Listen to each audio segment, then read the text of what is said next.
Akiaria gĩikaro-inĩ gĩkĩ minista wa wĩra Alfred Mutua oigĩte bũrũri wa Qatar ũrĩ na mĩeke ya mawĩra ta ũrigitani, ũkui gatagatĩ-inĩ ka mangĩ, mĩeke ĩrĩa ĩkoretwo ĩkĩgucĩrĩria Akenya aingĩ makĩria mbeũ njĩthĩ.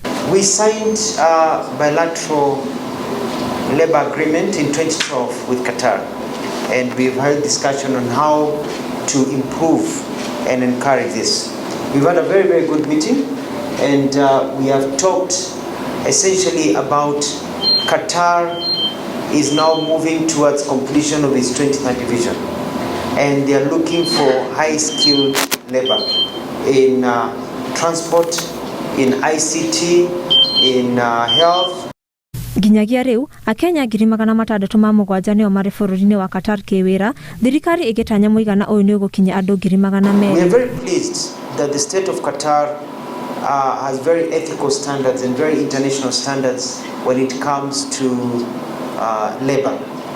People are treated very well, employees are treated very well, and now with the new system whereby they get health coverage and all covers like everybody else. Ongereire na kuuga atĩ Kenya nĩ inyitanĩire na bũrũri wa Qatar nĩguo kũgacĩrithia mũbango na mĩthiĩre ya mĩikarĩre ya Akenya magĩthiĩ wĩra Qatar. And I want to tell Kenyans to prepare themselves for job opportunities, high-skilled job opportunities in Qatar, which is just 5 hours away by air. Minista wa wĩra bũrũri wa Qatar Said Samir Almari oigĩte mabũrũri maya merĩ nĩ megũthiĩ na mbere kũnyitanĩra rĩrĩa thirikari ya Kenya ĩrĩ na mũbango wa gũtwara makiri ma Akenya kũruta wĩra nja wa bũrũri. Excellency for this invitation and to help this the joint committee, the third joint committee together.